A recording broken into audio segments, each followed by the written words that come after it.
Hello YouTube, this is Matthew Williams. Just doing a small video here to talk to you about the deeper meanings of organisations like Common Purpose. Now, Common Purpose is being mentioned a lot by world leaders such as Obama and Gordon Brown, and they started mentioning the New World Order.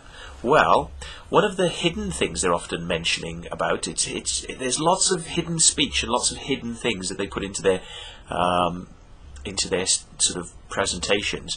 This is commonly and typically the type of actions of people like Freemasons, because what they'll do is they'll say, he's a great guy, he's very straight and on the level, and things like that, and he's a very upstanding and true guy, and it's like what they're actually saying is upstanding and true is a Freemasonic term, straight and level is a Freemasonic term. Now, up until recently, people hadn't heard about the New World Order, and it had been mentioned a few times by American presidents, but now it's starting to be mentioned by British prime ministers and foreign leaders. They're all going on about this New World Order. So what they do is they put into the speech, and they say, it's time we change for something better, for a New World Order. Bang, yeah? Now, propaganda and political change is often enacted by lots of money from certain organisations going into lobby groups, which will then put out leaflets, put out books, get people on television, trying to tell you about their idea, their agenda, what they would like to see society become.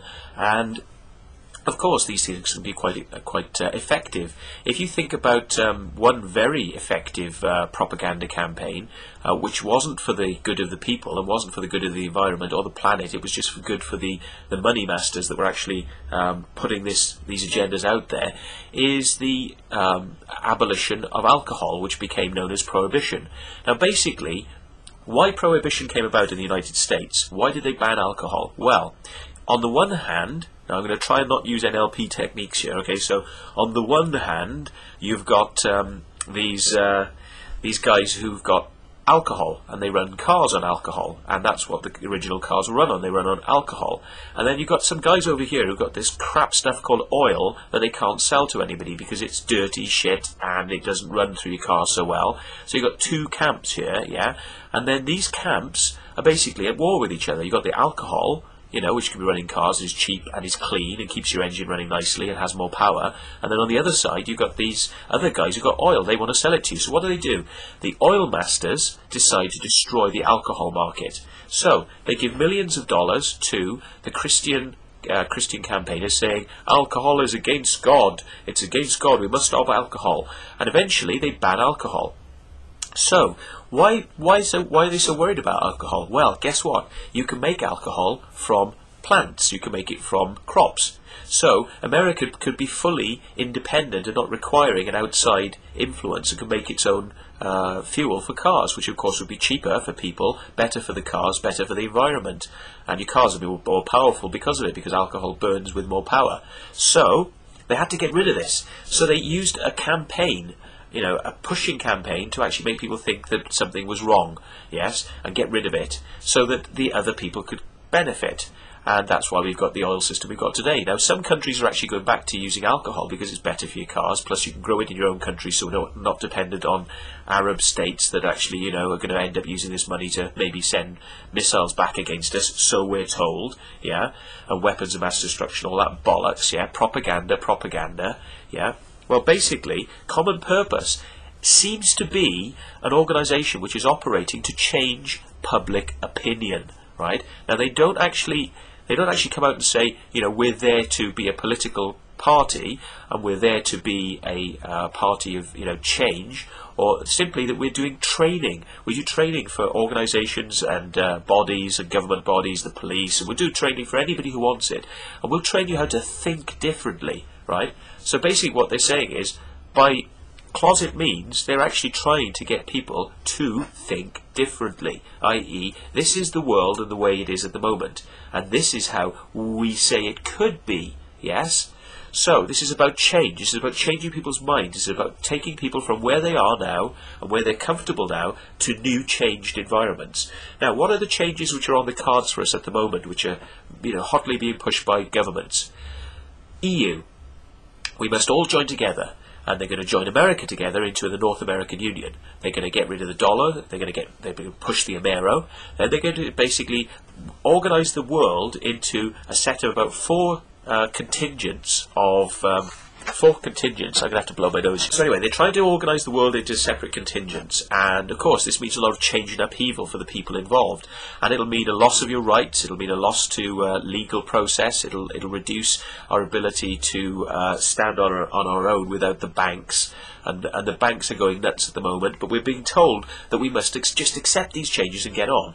Now, common purpose when it trains people, is to understand that they are allowed to make mistakes, and mistakes are okay and mistakes are good, and you shouldn't look down your nose at the fact that you made a mistake. If you're a leader and you're leading people, and you have to make them accept changes, yes, even if you're not actually very good at what you're trying to do, right, common purpose says that's okay. I.e., you know, if you're a specialist who's come from industry and you know lots about banking, yeah, what common purpose says is, well, what we think you should do is maybe not be looking so much at your banking. You should be looking at other things as well, like maybe being involved in your society and doing things for your community, and you should be getting involved on local levels and doing things. And it's okay if you get it wrong. It's okay, because you're leading. You're doing things where you're leading. Now, this is the way I read this, okay? Now, some of you might not agree, but go with me on this and see what you think, right? If you say, let's take a big banker, or somebody who works for a large chemical corporation, or somebody who works in the police, and you say to them, go out into your community and reorder your community as you think it needs to be reordered, right? Then basically what you're taking is a people with a lot of preconceived ideas and preconceived prejudices about the way that they should operate their business, i.e. for maximum profit or maximum effectivity. Now, the police would say, the policeman would automatically in his mind say, well, I want more powers for the police because then we can fight crime. Now, if you put that policeman into a community centre where he's running it, yeah, what is he going to run it like? Is he going to run it for the benefit of the people, or is he going to run it in a way where that community centre now suddenly starts to become an intelligence gathering point for the police? Okay? So what common purpose would try to do is to take somebody out of their normal environment where they're a specialist in that environment and move them into environments where they're actually going to cause harm and they're going to cause disruption and upset, because by putting them in those positions where they're not suited or not meant to be, or didn't actually naturally go that way, but by actually forcing them to try something new, and then basically patting them on the back and with NLP brainwashing techniques going, it's okay to make mistakes, because you're leading people, and when you make mistakes when you're leading, it's okay because you're trying, and that's all right. So what they're saying is, go out there, screw with people, put round pegs in square holes. When those round pegs don't fit, force them in, and when things go wrong, absolve yourself of all the blame and carry on and do it again. Yeah? Now, this is the hidden message I think is behind common purpose, right? Take it to a political level. You have a politician. He's not highly suited for a particular role, but you put him in that role anyway. And what does he do? He starts making mistakes. Yeah, but it's okay because he was kind of pushed into that role by his friends and his common purpose friends who said, you really need to expand your horizons, so we're going to put you in somewhere you're not suited to, where you'll start making mistakes. But it's okay to make mistakes because you're really good, because you're trying really hard.